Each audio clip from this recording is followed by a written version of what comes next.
in all senses of the terms, it snatched you quickly. It did. It didn't take a long time. It did not take a long time at all. Within 5 months, I was hooked. Did you know it? No, I did not. I was like, I have full control over this. I'm doing the drug. The drug is not going to do me. And for years, that was my motto. I'm doing the drugs. The drugs ain't doing me. And, in all reality, the drug was doing me. Yeah. I wasn't doing the drug.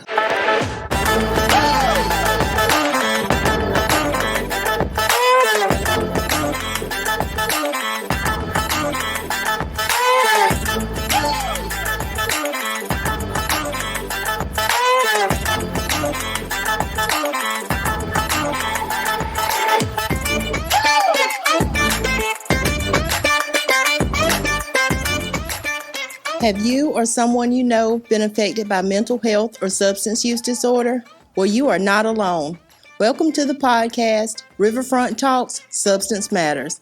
I am Tiffany Moore, the coordinator for the Beaufort County 360 Behavioral Health Task Force. We're going to sit down and have some in-depth conversations with individuals who may have struggled themselves with mental health or substance use disorder, or perhaps know someone who has struggled. Either way, we're going to have some inspiration, motivation, and maybe even some tearjerkers. Welcome to the podcast, Riverfront Talks, Substance Matters. Welcome back, everyone, to Riverfront Talks, Substance Matters. We are back downtown on the Washington waterfront at the beautiful Mulberry House restaurant. We are up on the rooftop. It is a beautiful day. The weather is nice. Today I have a special guest for you. She has an extraordinary story. She's much, much different than anyone that's been on the podcast before. So now we're going to welcome my friend, Miss Lady. Hi, everybody. I'm Wendi Simpkins. And how are you? And Wendi actually went and got herself prepared. She's all beautiful today. And I just want you to turn around, show off your outfit a little bit so you can get comfortable with me. Oh, isn't she beautiful? Oh, yes.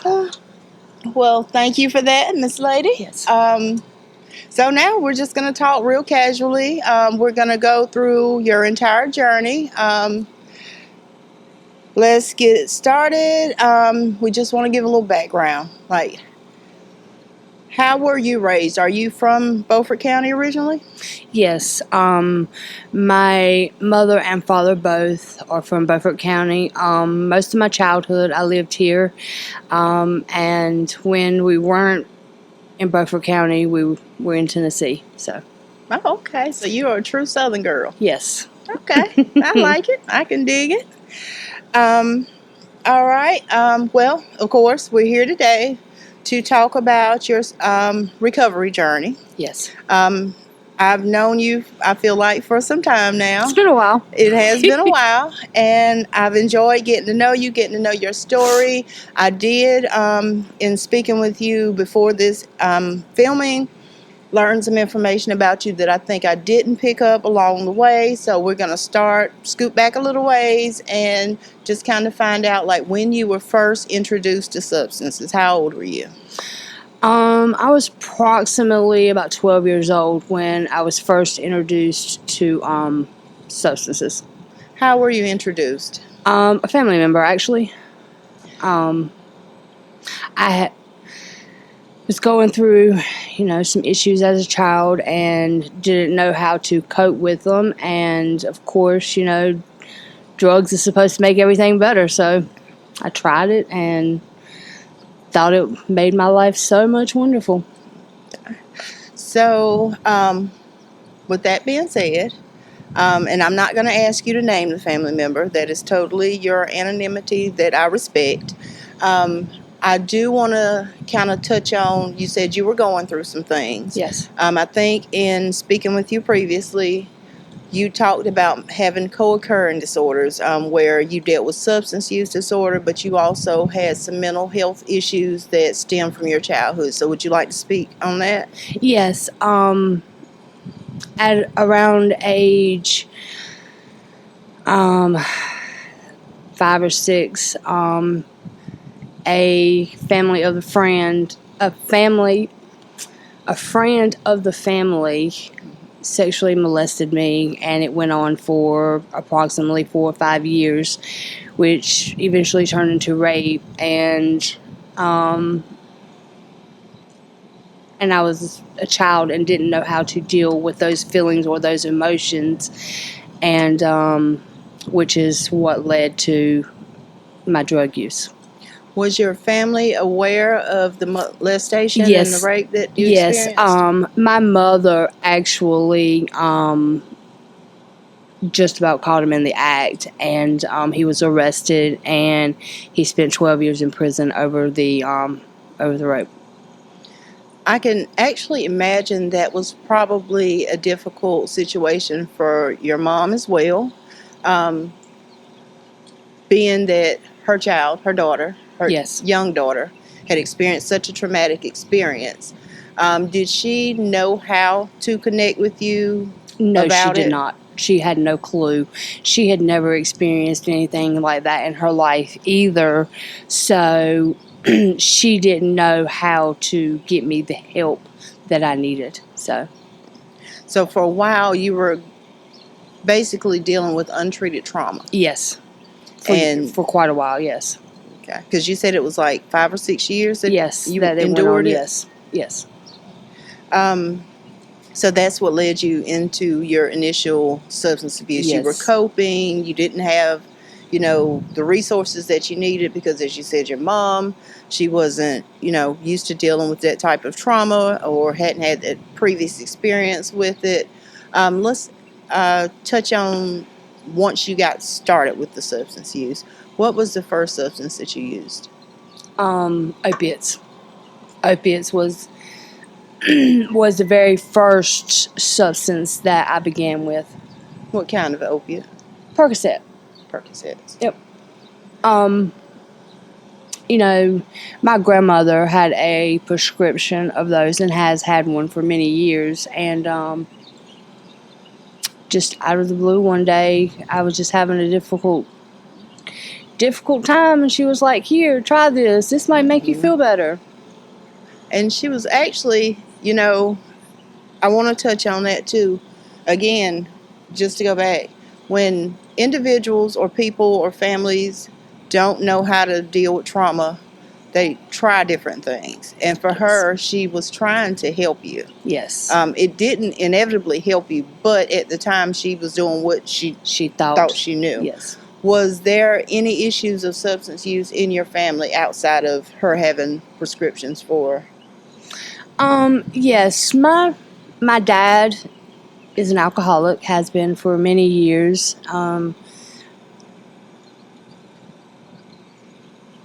Most of my aunts and uncles have struggled at one point in time in their life with substance use. So addiction is something that is, It's hereditary. it is, and it's been in my family, for many, many years. So Yeah, a lot of families suffer through generations. And again, they don't know how to reach out for help to break that generational curse. So you were in, honestly, an ideal atmosphere where substance use was accepted as a coping mechanism for many different traumas that had probably gone on for quite some time throughout your family. yes. Okay. So when you started using Percocets, how was it? Like, what did it do for you? Oh, it's been my world all out of control. I'm telling you, it was the best feeling in the whole world, I was 12 years old, getting high, and my mind was what I thought was free. I wasn't struggling with, my emotions anymore, and I was just on a ride. So you didn't think about any of the stuff that you had experienced in the I past? can't say that I didn't think about it. Maybe not dwell? I didn't dwell on it like I was because I was just high. You felt good? Yeah. Did you, because now, you're saying you were high, but at the time you were 12. did you actually realize, like, did you internalize No, the I fact didn't that you were realize getting that I was high? getting high. I was just enjoying myself and having a good time. How long did you use Percocets? For a couple of years, and then, of course, it progressed to cocaine, and that has been my biggest struggle. Most of my, my teenage years and my adult life is cocaine. So about 14 years old, 15? Yeah, about 14 or 15 is when I first started dabbling in cocaine, and that was just the all-time drug for me. It changed my whole world. So the effects you got from cocaine were different from the ones you got from the Percocets? Oh, yes, very much different, and I felt like I could conquer the world on that drug. And I've heard that before. So when you made that transition from Percocets to cocaine, at that point, were you actually aware of the fact, okay, I am intentionally getting high, or was this still like I'm a young child, it just feels good, like the euphoria you got? I think I was right at that moment of realizing I'm using an illegal drug, but I was still a child. I was kind of... Didn't understand the seriousness of it. I didn't quite understand the seriousness. I knew it was illegal, but I didn't understand the consequences behind it. So, just to touch back on the Percocet, was that why it was maybe a little more okay to you, because it wasn't illegal? I noticed you keep saying illegal drugs, like when you refer to the cocaine. Yeah, I feel like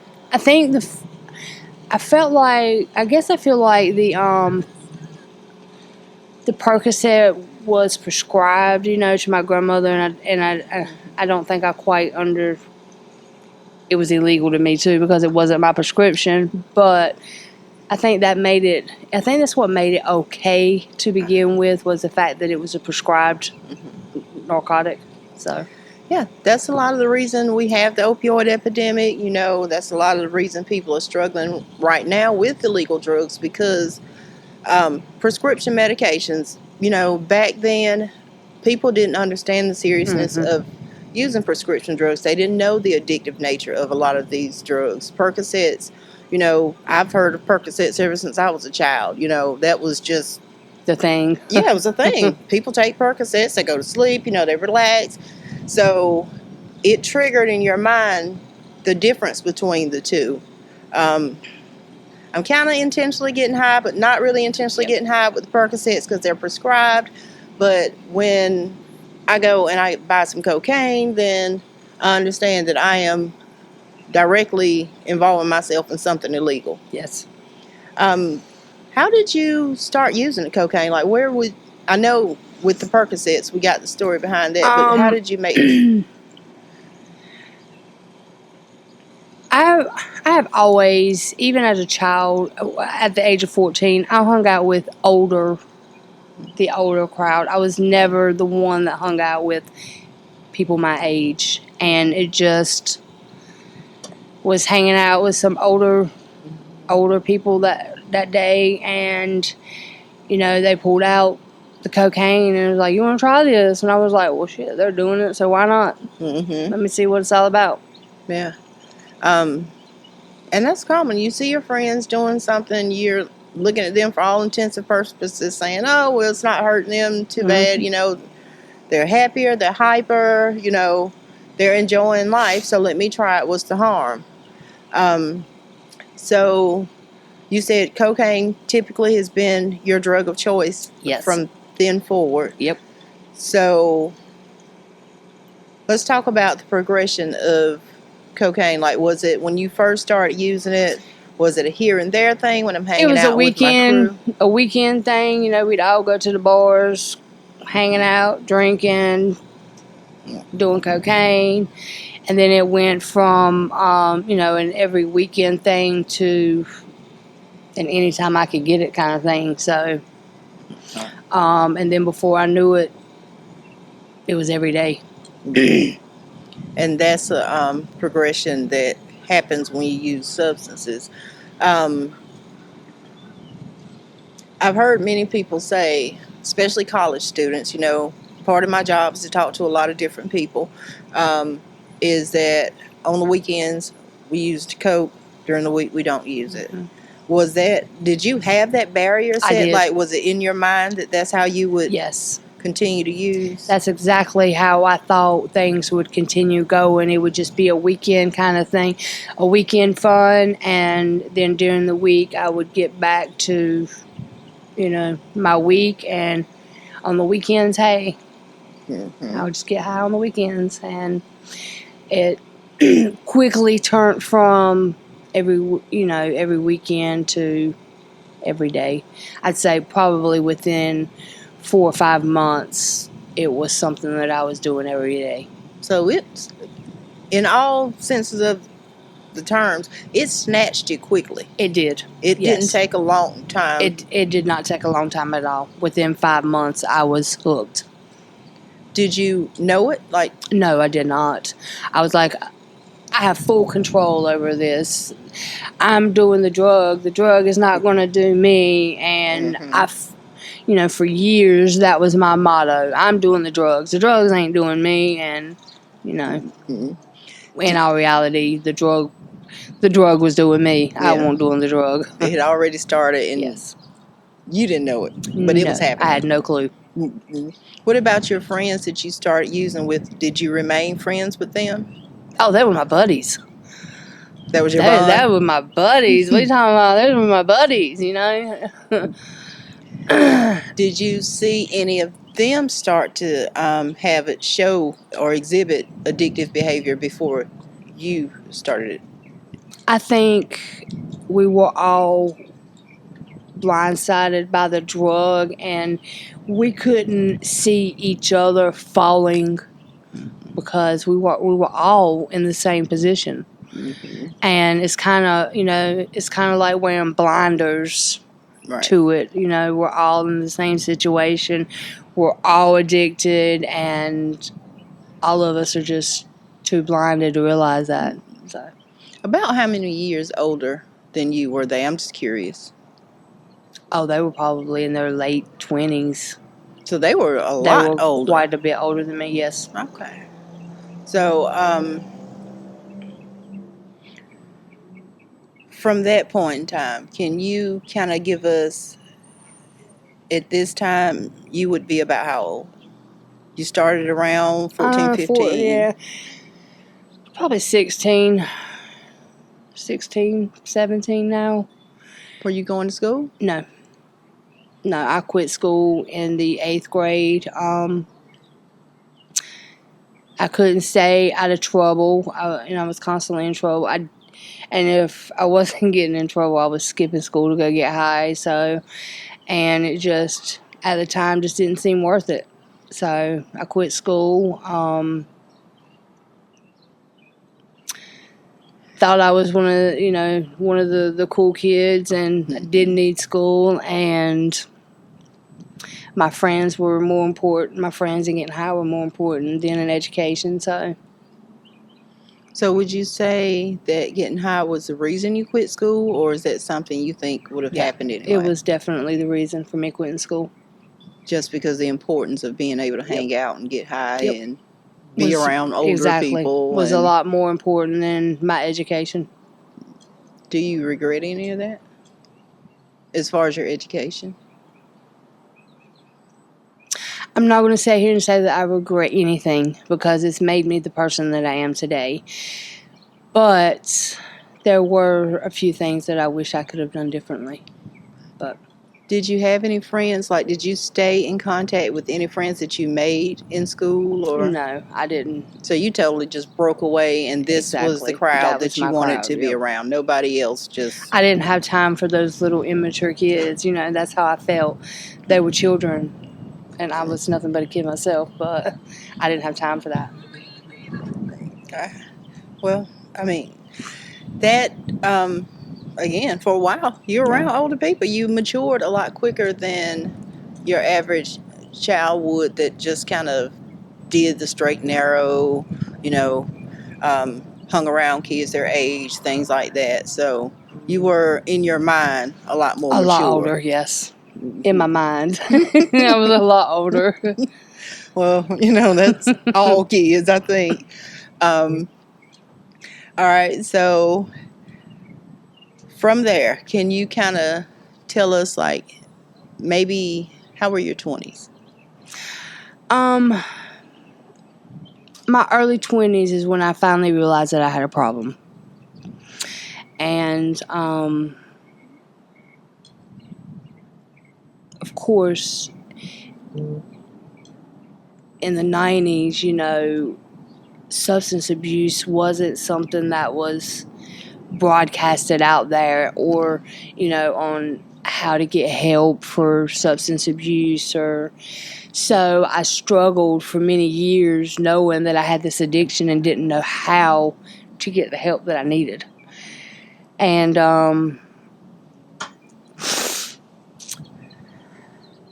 it just kind of, I would work and try to, get myself out of that, but I would wind up right back into the same predicament every time. It was always, I would go straight back to, and it's like, so my 20s was spent knowing that I had this addiction, but don't know how to get away from it. And then my 30s come along, and it seemed like a never-ending battle.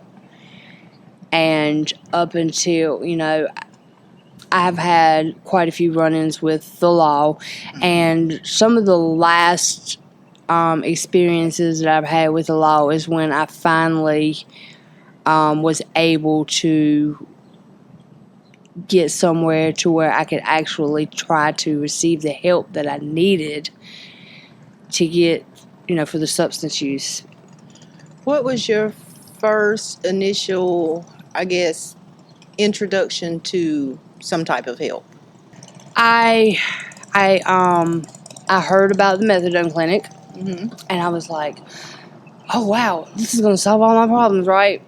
So I go there, and I do the assessment and everything, and they're like, yeah, you're a great candidate for this program. And at the time, I didn't realize that I was going to be trading one substance for another one.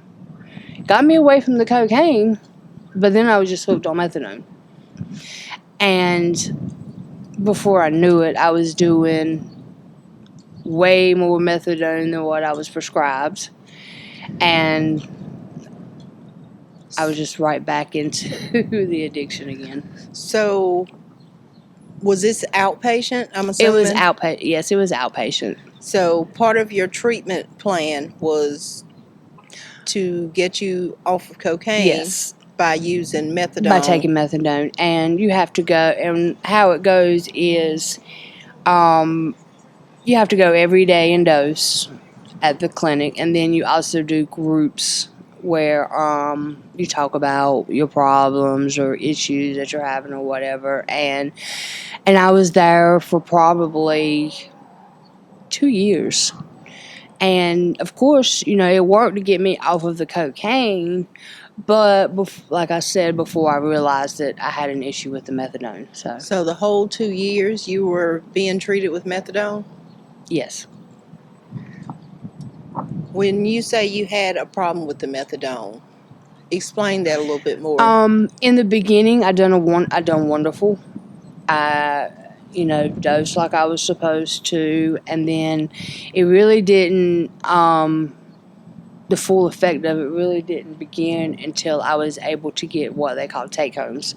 You're able, once you build up, your clean time and all that, they allow you take-homes where you don't have to come and dose at the clinic every day. And then before I knew it, I was taking 2 days worth of medicine in one day, and then within a couple of months of having the take homes, I was taking 3 or 4 days medicine in one day, and I would run out by the 4th day and then have to go out on the street and buy the methadone. So a couple of things there. Just for clarity, for anyone who doesn't know what MAT is and treatment and things like that and are not familiar with the methadone clinic, when you say you dosed at the clinic, that means they stipulated in order to receive the methadone, you had to come there and someone actually give it to you every day. Yes. And then at a certain point, you've kind of developed that rapport with them. They know you've been at least clean from illicit street substances. Yes. So they trust you to dose yourself at home. And how much would they give you at a time? It just really, I think I started out at 20 milligrams, and before it was all said and done, I was on 190 milligrams a day. So they would increase the dosage over time? Yes.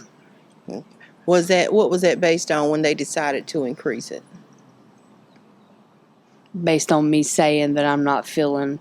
It's not working the way... This dose isn't working anymore like it was. So they would take your word for it? Yes. And just increase the dosage? And increase it, And it was just that easy? It was that easy. Okay. And you said after that, you started taking more than you were supposed to in a day's time. Mm-hmm. So then you started buying it from the streets. How did you even know you could get it from the streets? Because, personally, a lot of people would think, methadone, this is a controlled substance. They keep it under lock and key. Again, you got to go in there and let them dose you because they don't trust to give it to you initially. So how did you even know that you could get it from the streets? People from the clinic that I was in the clinic with. So there were other participants in the treatment selling their medicine. Yes. Okay. Were they selling it because they were using street drugs still, or they just didn't need it and it was a means of making money? It was a hustle. It was just a means of making money. Yes. Okay.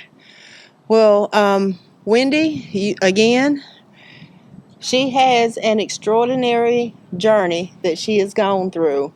Wendi is our, again, very, very special guest. We are going to pick up with the continuation of her story, a part 2. So stay tuned. See y'all shortly.